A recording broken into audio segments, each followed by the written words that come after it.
notre Seigneur et notre Dieu, notre bon et tendre cœur qui est dans les cieux. Nous voulons seulement te supplier d'être présent au milieu de nous. Nous réclamons ta présence parce que le discours d'un homme, théologie ou philosophie, ça ne peut pas et ça ne va pas nous délivrer. Mais ta présence nous apporte la vie, le pardon, le bonheur. Notre délivrance est dans la présence de notre Dieu. Nous voulons nous approcher de toi et surtout t'écouter parler à nos cœurs. Que tu sois présent ici à Salem ce soir. Que tu nous bénisses, que tu nous parles, que tu nous délivres, que tu nous pardonnes, que tu nous sauves. C'est en Jésus que nous t'avons prié. Amen.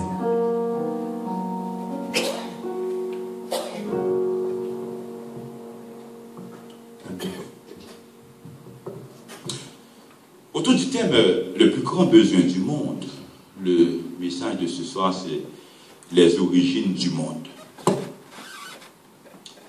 Parlant des origines du monde, il y a plusieurs théories, on fait plusieurs approches.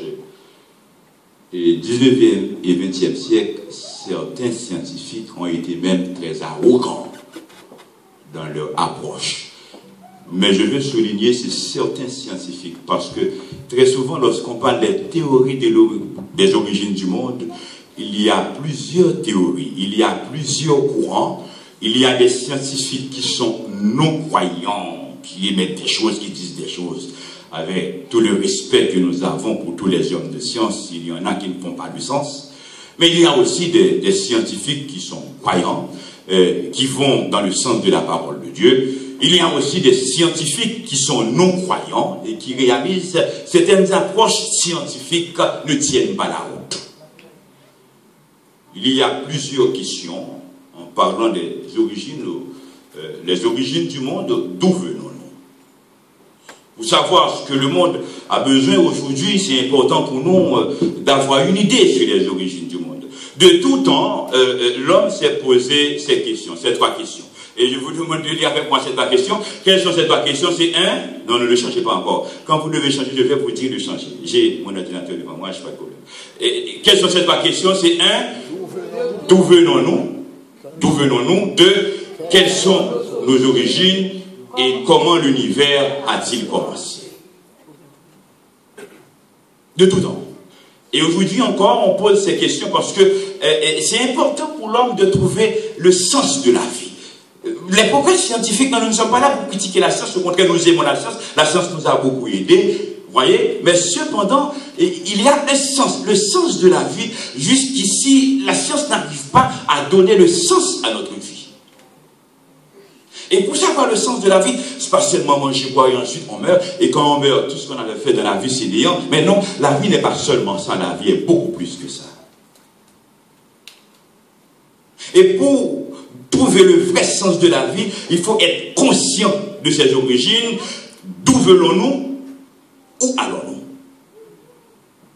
Pour savoir où l'on va, on doit savoir d'abord d'où l'on vient. Les prophètes aussi ont eu cette même question. Regarde ce qu'Ésaïe a dit, Ésaïe 40, verset 20, est-ce que vous voulez lire avec moi? Que dit Ésaïe, levez vos yeux en haut et regardez. Quelle est sa question? Qui a créé ces choses? C'est la même question. D'où venons-nous? Le cosmos, l'atmosphère, ce que nous voyons en haut, qui les a créés? Le saint Salomon aussi a dit, qui a fait paraître les extrémités de la terre? Quel est son nom? Et quel est le nom de son fils? Peut-être que vous connaissez plusieurs théories comme moi, mais cependant, non seulement les hommes se sont posés des questions, les hommes de science, les croyants ou les non-croyants, mais les hommes de la Bible et même les prophètes aussi se questionnaient. Et quand on continue, regarde ce que Dieu a dit à Job. Beaucoup d'entre nous, nous connaissons l'histoire de Job. C'était un homme de Dieu, c'était un homme intègre, un homme fidèle, et qui était frappé par des difficultés de toutes sortes, des calamités, maladies, etc. Et Job contestait avec Dieu. Dieu, non, c'est pas possible, selon la culture de l'époque, etc. C'est une culture qui demeure encore parce que certains pensent que quand on souffre, c'est parce qu'on a fait mal. Ça peut arriver qu'on souffre qu'on a fait mal, mais c'est pas obligatoire. Et Job, en contestant avec Dieu, Dieu a questionné Job pour lui poser cette question. Où étais-tu quand je fondais la terre? Cela veut dire que Dieu déclare lui-même, c'est lui qui a fondé la terre. Dis-le si tu as de l'intelligence. C'est-à-dire que, selon cette déclaration que Dieu a faite à Job, il semble qu'on peut être homme de science et ne pas avoir d'intelligence. Parce que Job, le patriarche Job, Dieu l'a questionné, est-ce qu'il avait cette réponse? Est-ce que tu étais là quand je fondais la terre? Parce que tout le monde, on ne fait que se retrouver sur terre. Et la science n'a pas le dernier mot. La science émet des hypothèses. Et il faut être conscient, une hypothèse reste une hypothèse. Tout ce qu'on a dit de beaucoup de choses que nous allons voir ce soir, théorie de l'évolution ou autre, ce n'est pas des choses qu'on arrive à prouver. Ce n'est pas 1 et 1 plus 2. On n'arrive pas à prouver. On émet des hypothèses à partir de, on suppose. Et si les autres qui disent scientifiques, ils ne sont pas en mesure de prouver leur point de vue, les croyants ont suffisamment d'arguments pour se rassurer par la foi, ils ont le droit de croire. Parce que la foi n'est pas la science. Et Dieu a continué, qu'il en a fixé les limites, etc. Il y a plusieurs théories concernant les origines. Théorie création. Et je vais en profiter pour vous dire que la création reste aussi une théorie. Pourquoi la création est une théorie? C'est parce que nous ne pouvons pas démontrer la création. Nous croyons que Dieu a créé. Le premier verset de la Bible nous dit, au commencement Dieu créa. Mais est-ce que nous sommes en mesure de prouver quand Dieu a créé? On n'est pas en mesure de le faire. Mais la seule chose, nous y croyons par la foi.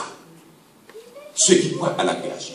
Généralement, les chrétiens, tous ceux qui sont à l'église, croient à la création.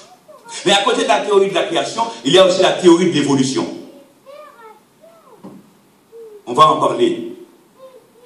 Mais pour la théorie de l'évolution, c'est une approche dite scientifique, ok, à partir des calculs et des hypothèses qu'on n'arrive pas à prouver. Et lorsqu'on parle de théorie de l'évolution, lorsqu'on est en science,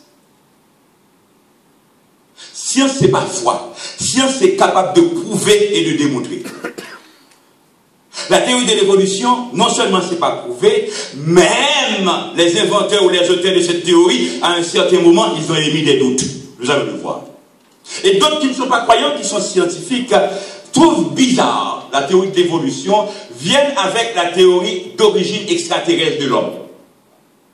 Cela veut dire que ce sont les extraterrestres qui viennent des autres planètes, etc., visitant la Terre. Et ensuite, il y a une théorie origine africaine de l'homme. Mais cependant, les deux dernières origines africaines ou origine extraterrestre, ces théories-là, ce sont les gens qui font des recherches, qui sont en contact avec ces théories, mais généralement, on n'en parle pas trop. Les deux théories qui sont côte à côte, face à face, qu'on en discute très souvent, et peut-être que vous êtes au courant, peut-être que vous avez votre position, ou bien parfois vous avez des questionnements aussi. Les deux théories qu'on en parle beaucoup plus, c'est la création et l'évolution.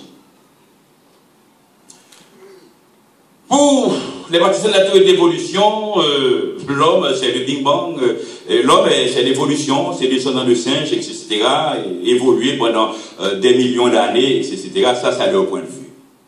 Mais cependant, Charles Darwin lui-même, qui est inventeur de cette théorie, c'est un naturaliste anglais, selon la théorie de naturaliste Charles Darwin, tous les êtres vivants qu'on retrouve sur la Terre sont le produit d'une longue série de transformations biologiques qu'on appelle évolution. L'évolution, c'est transformation qu'on trouve dans une longue transformation biologique.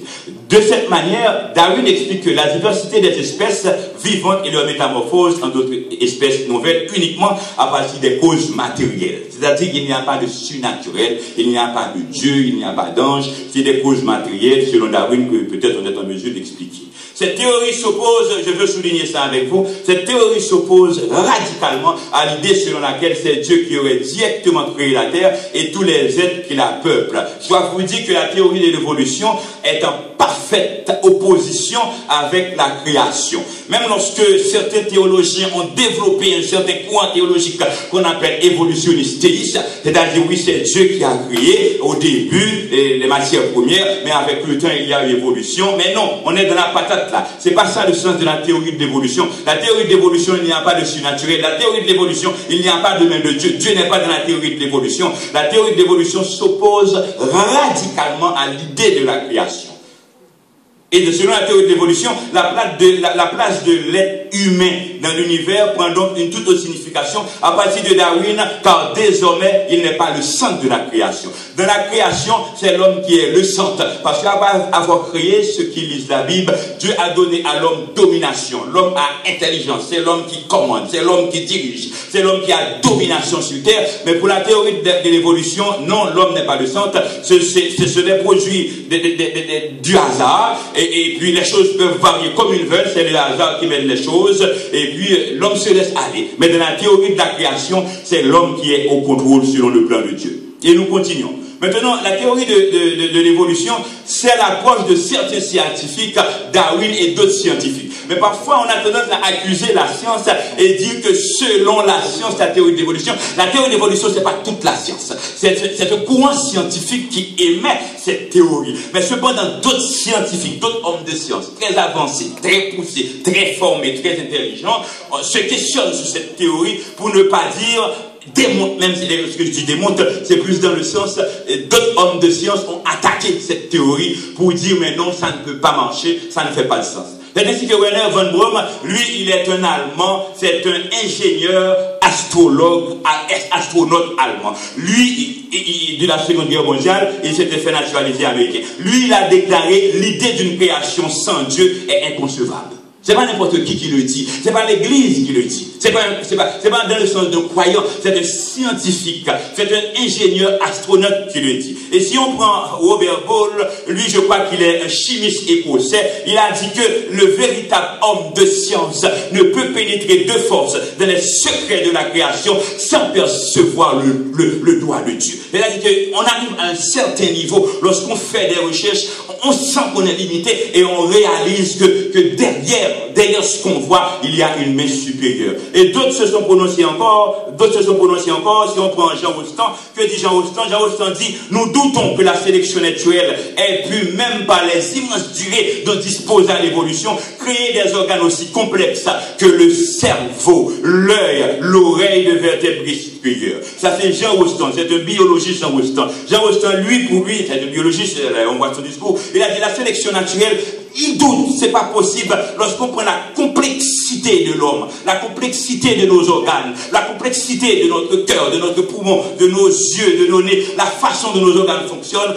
C'est pas possible à ce que ce soit seulement le fruit du hasard qui n'ait pas le doigt de Dieu. Et Charles Darwin lui-même, avant sa mort, voici les dernières déclarations de Charles Darwin avant de mourir, de supposer que l'œil avec toutes ses capacités d'adaptation inimitables pour ajuster le foyer sur différentes distances, pour admettre différentes quantités de lumière, pour la correction de l'aberration spécifique et chromatique, pourrait avoir été créé par sélection naturelle.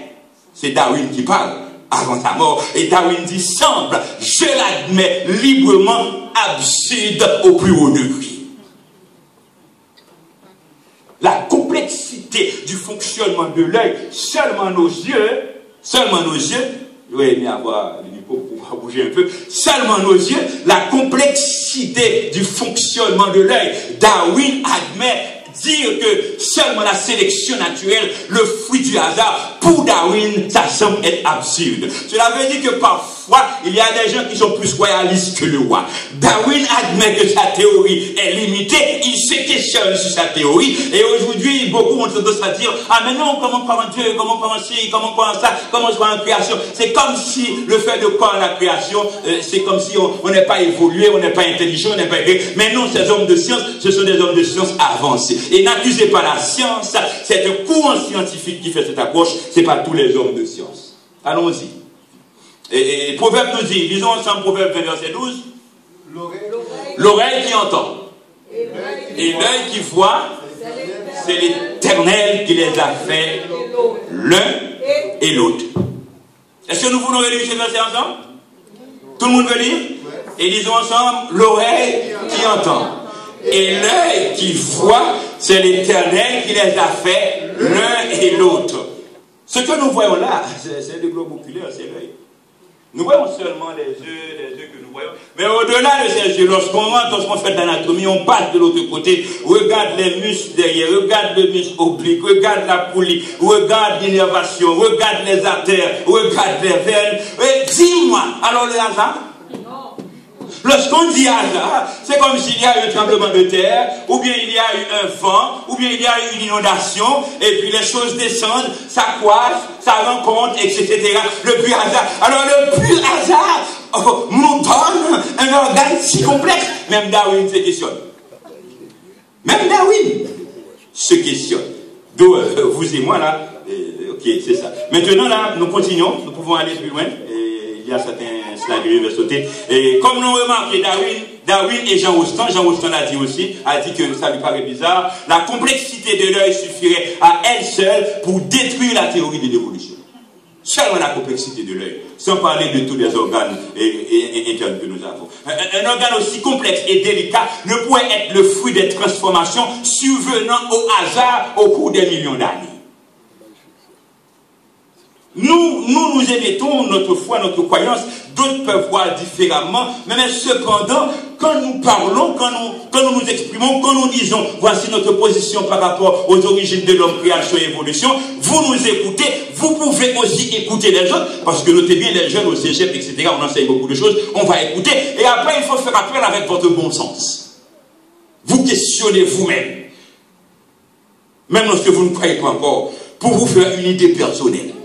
Et voir, est-ce que ça peut être le fruit du simple hasard.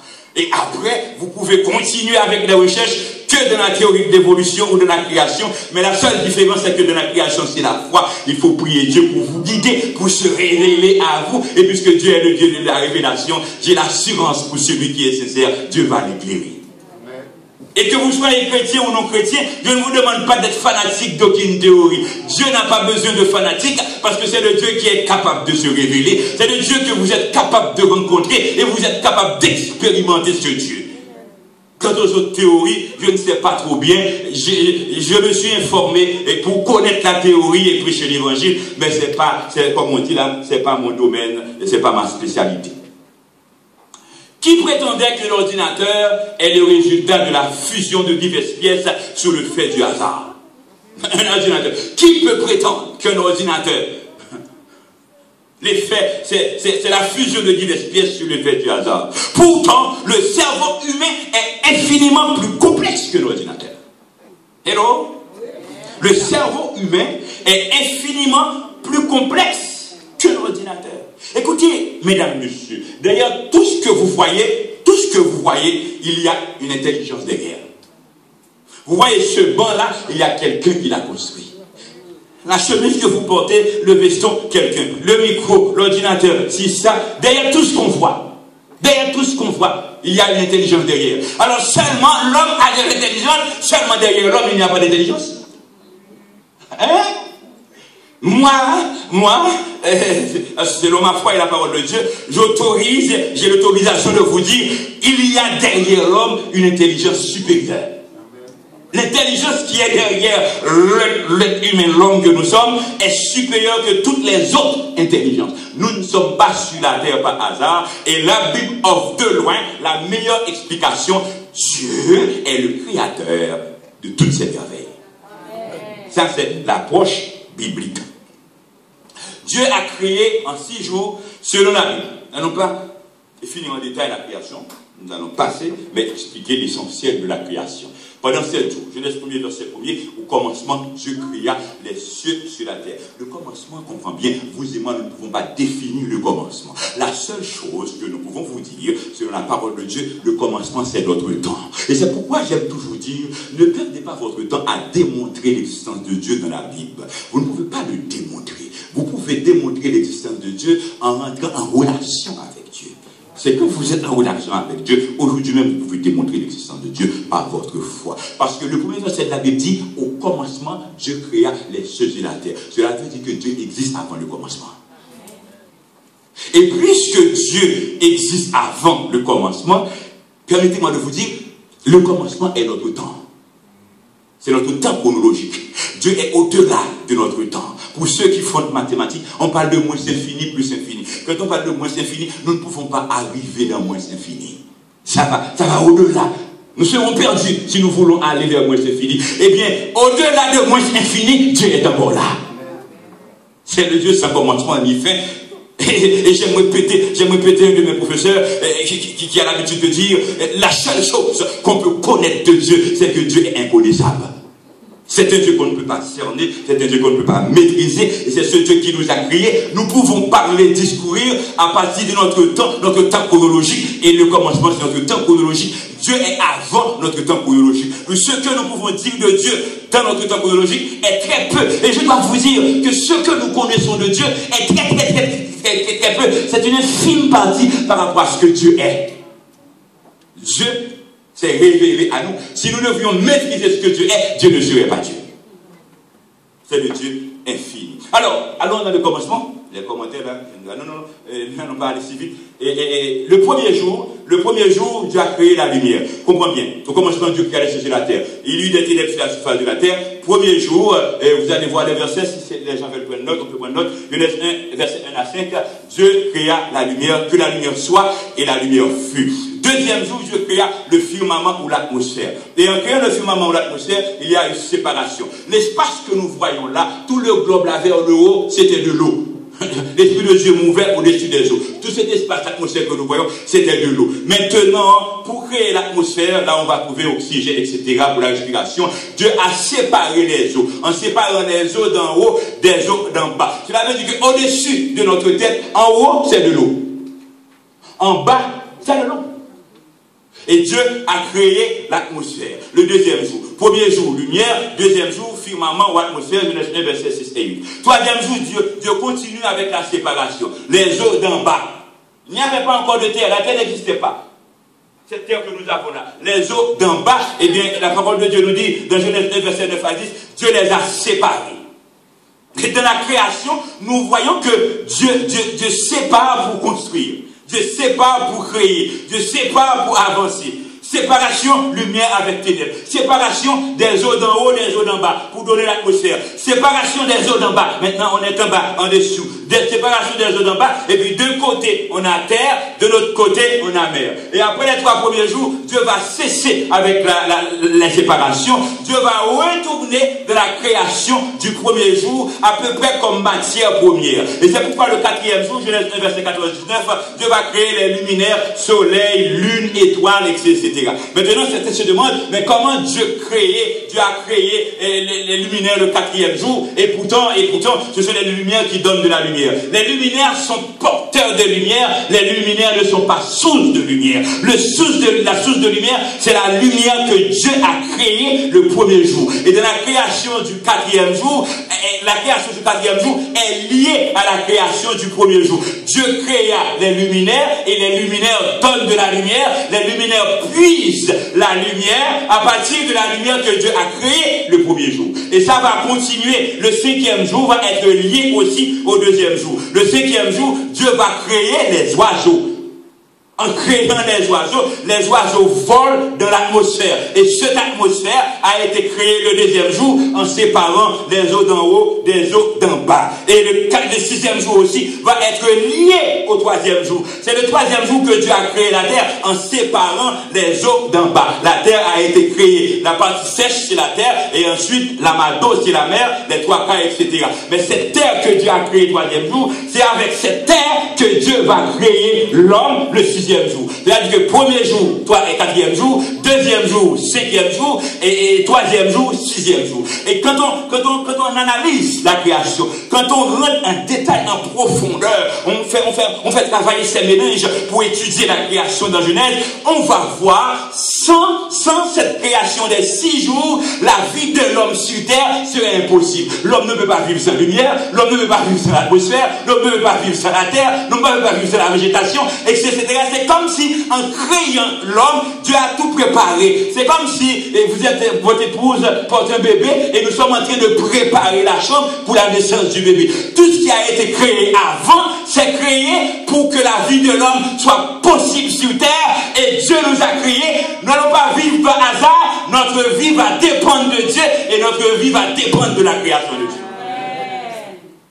Alors dis-moi, si Dieu ne l'avait pas fait ici, c'est seulement le fruit du hasard, et puis les choses se sont rencontrées, et comment la vie de l'homme serait possible. Et notez bien, en faisant travailler votre mélange, vous pouvez voir, même lorsque c'est par la foi, la cohérence qu'il y a dans la théorie de la création tient. Il y a plus de logique dans la théorie de la création que la théorie de l'évolution. En parlant des origines de ce monde. Pour savoir ce que le monde a besoin, le plus grand besoin du monde, il faut savoir d'où nous venons. Et c'est en ce moment on va savoir où nous allons. Et c'est en ce moment on va savoir comment donner un sens à la vie. Nous continuons. À la création de l'homme, Dieu dit, faisons l'homme à notre image, selon notre ressemblance. Dieu a créé l'homme à son image. Créer l'homme à l'image de Dieu. Nous continuons. Il y a plusieurs volets de la création de l'homme à son image. Et le premier élément que nous voulons souligner, en disant faisons, cela signifie que c'est le pluriel. Le pluriel, le Dieu de majesté est le Dieu pluriel. Le Dieu de majesté, c'est le Dieu de communication. Le Dieu de majesté, c'est le Dieu qui parle à lui-même, qui parle à son Fils et qui parle aussi au Saint-Esprit. C'est ainsi que quand nous lisons Colossiens 1 verset 16, je vous invite à lire avec moi Colossiens 1 verset 16, lisez avec moi. En Jésus-Christ ont été créées toutes les choses qui sont dans les cieux et sur la terre. Et puisque toutes les choses ont été créées en Jésus-Christ, selon Colossiens 1 verset 16, peut-être d'autres passages en premier aussi, nous pouvons affirmer que Jésus est créateur. Genèse 1 verset 2 nous dit, l'Esprit de Dieu se mouvait au-dessus des eaux, mais j'aime beaucoup Job 33 verset 4, et je vous demande de lire avec moi Job 33 verset 4, lisons ensemble. L'Esprit de Dieu m'a créé et le souffle du Tout-Puissant m'anime. Dieu dit, faisons l'homme à notre image selon notre ressemblance. Je profite pour vous dire, quand Dieu dit faisons à notre image selon notre ressemblance, l'image de Dieu ou la ressemblance de Dieu dans l'homme, c'est pas que Dieu a un corps physique, une tête, des mains, etc. C'est pas dans ce sens. Mais quand Dieu dit faisons l'homme à notre image selon notre ressemblance, Dieu c'est un Dieu intelligent, l'homme est intelligent. Dieu c'est un Dieu qui planifie, l'homme peut planifier. Dieu est un Dieu qui aime, l'homme est capable d'aimer. Dieu est un Dieu qui réfléchit, l'homme est capable de réfléchir. Cela veut dire que les qualités qui identifient Dieu, et il est dit dans la parole de Dieu, Dieu domine dans les cieux et sur la terre, Dieu donne à l'homme la domination sur la terre. C'est seul l'homme qui a la capacité de planifier, de réfléchir et de programmer. C'est seul l'homme qui est en mesure de penser à l'avenir et de bâtir un plan pour l'avenir. Et c'est Dieu qui nous donne cette capacité. C'est l'image de Dieu en nous. Avez-vous l'habitude de voir, même si on aime beaucoup des chiens ici à Montréal et un peu partout, avez-vous l'habitude des chiens qui disent demain, qu'est-ce que je vais donner à manger à mes petits chiens? Non. C'est seul l'homme qui est capable de le faire, parce que nous avons été créés à l'image de Dieu. Je vais aller un peu plus vite, même lorsqu'on m'a donné la chair un peu tard aussi. Maintenant, reproches faits à la Bible. Quels sont les reproches qui ont été faits à la Bible? Je vous demande de suivre attentivement cette partie. Il y a des reproches par rapport à la position de Galilée, une position scientifique qui est vraie. Et très souvent, on va vous dire, mais non, etc., les hommes de Bible, etc., Galilée, autrefois, on enseignait que la terre est plate. Et comprenez bien, suivez-moi bien. Quand on avait dit la terre est plate, ce n'est pas seulement l'Église qui avait dit la terre est plate. La science de l'époque l'avait dit, l'Église l'a dit aussi, l'a répété, et tout le monde était d'accord que la terre est plate. Mais ce n'est pas la Bible qui a dit la terre est plate. Et c'est pourquoi, lorsqu'on étudie la Bible, j'aime beaucoup ça, quand vous venez ici, quand vous voulez étudier la parole de Dieu, quand vous voulez entrer en relation avec Dieu, prenez le temps d'entrer dans la Bible en profondeur et dire et voir ce que la Bible dit. Ce n'est pas ce que l'Église dit en cette période qui est vrai, mais c'est ce que Dieu dit qui est vrai. Ce n'est pas ce que la religion dit, quelle que soit la religion. joli, est vrai, mais c'est ce que Dieu dit. Parfois, nous répétons ce qu'on dit selon la culture de l'époque, ce n'est pas forcément vrai. Les hommes de l'Église avaient accepté certainement que la terre est plate. Et Galilée avait dit non, que la terre est ronde. Mais que dit la Bible à ce sujet? Pour résumer l'histoire, que dit la Bible? Job en a parlé. Job dit Dieu étend les septentrions sur le vide. Ce serait difficile d'être plate. Mais je vous demande de préférence de lire avec moi Ésaïe 40, verset 21-22. Lisons Ésaïe 40, verset 21-22. Lisons avec moi. Ne l'avez-vous pas appris? Ne vous l'a-t-on pas fait connaître dès le commencement? N'avez-vous jamais réfléchi à la fondation de la terre? C'est lui qui est assis au-dessus du sec de la terre.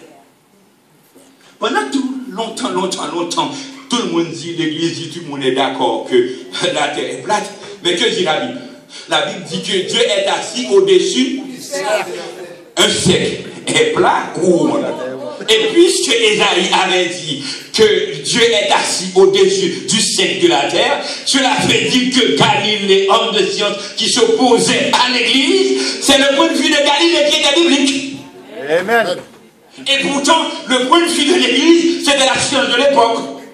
Parfois, en notre période, on dit des choses, nous le répétons aussi, selon la culture de l'époque, ce n'est pas forcément ce que Dieu dit, car Dieu est assis au-dessus du sec de la terre. Cela veut dire que les reproches faits aux croyants à la Bible, ces reproches-là ne tiennent pas. Et nous continuons, je vais aller un peu vite.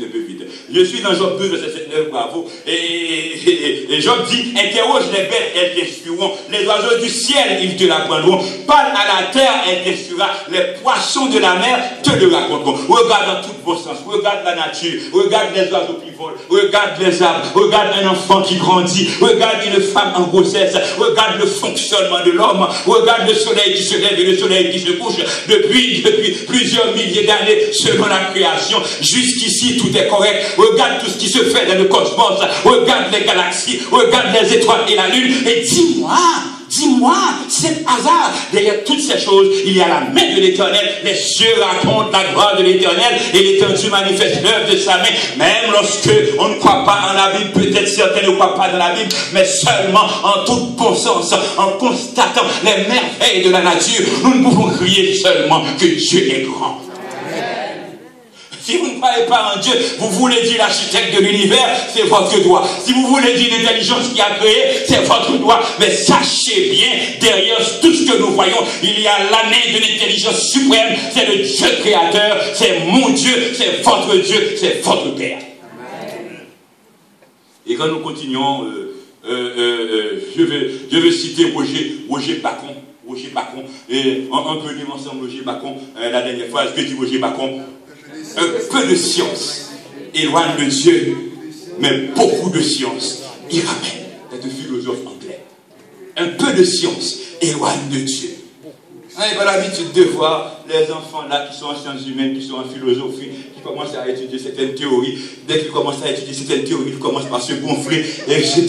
Mon professeur nous a menti. Il pense qu'ils sont... Vous n'êtes pas encore savoir, mon frère. Mon fils, vous ne connaissez encore rien. Un peu de science éloigne de Dieu. Mais beaucoup de science, lorsque vous rentrez dans les laboratoires, lorsque dans une intervention chirurgicale, on ouvre quelqu'un pour voir les organes, le cœur qui bat, le poumon qui fonctionne. Lorsqu'on rentre en profondeur de la science, on ne pouvait se mettre à genoux. Ça me rappelle un médecin. Lorsque le médecin est coincé dans les interventions chirurgicales, ils ne savent que faire. C'est le plus grand malheur pour un médecin que malade est mort entre faux mais sur une table d'opération. Il ne fait que prier Dieu et puis les choses changent entre ses mains. Lorsque vous croyez en Dieu, derrière tout ce qu'on voit dans la nature, derrière les découvertes scientifiques, vous savez que votre Dieu est là. Et ce Dieu est votre Père. Ce Dieu est au contrôle. Qu'est-ce que le monde a besoin aujourd'hui? Qu'est-ce que vous avez besoin? Le monde a besoin à ce que Dieu soit au contrôle. Le Dieu créateur lui seul peut contrôler le monde.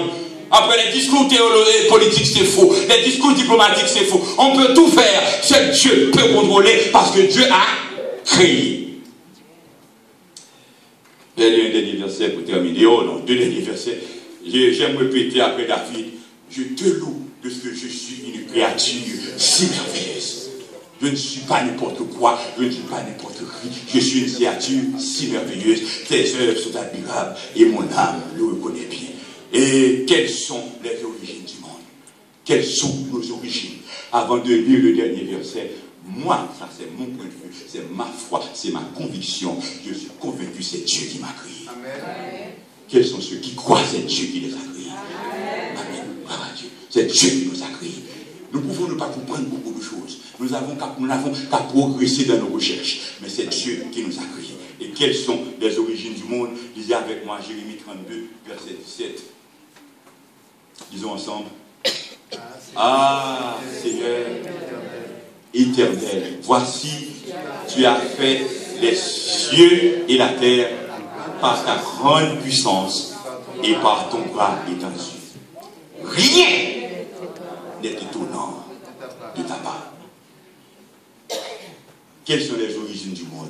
C'est Dieu qui l'a créé. Amen. Qu'est-ce que le monde a besoin? Le monde a besoin que Dieu soit au contrôle. Et aujourd'hui, qu'est-ce que vous avez besoin dans votre vie? Fondamentalement, vous avez besoin à ce que Dieu soit au contrôle de votre vie.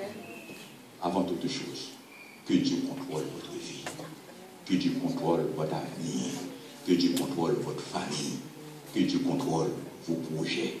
Parce que le Dieu qui a tout créé par sa grande puissance et par son bras étendu, rien n'est étonnant de sa part. Ce Dieu est capable de tout faire pour vous. Est-ce que vous êtes d'accord? Amen. Est-ce que vous êtes convaincus? Amen. Et puisque c'est Dieu qui a créé, ce que le monde a besoin, c'est que Dieu soit au contrôle du monde. Les mains de Dieu sont au gouvernail. Ce dont vous avez besoin, c'est que Dieu contrôle ta vie. Est-ce que ce soir, vous avez le désir de remettre le contrôle de ta vie à Dieu? Amen. Vous ne pensez pas que ce serait intéressant de prier ensemble, une prière simple, pour dire à Dieu, je te remets le contrôle de ma vie? Quels sont ceux qui veulent le faire ici? Seigneur, je te remets le contrôle de ma vie. Si vous voulez remettre à Dieu le contrôle de votre vie, tandis que les chants vont entonner avec nous le chanteur, sans ta lumière, Seigneur, que ferions-nous dans ce monde si tu ne nous éclaires pas? Dieu vous invite à nous avancer, à nous rejoindre, et nous allons prier ensemble. Et la prière est simple. Tu peux prononcer cette prière même en vous levant pour nous retrouver. Seigneur, je te remets le contrôle de ma vie. Tous ceux qui veulent le faire ainsi, remettre à Dieu le contrôle de leur vie. Nous allons avancer.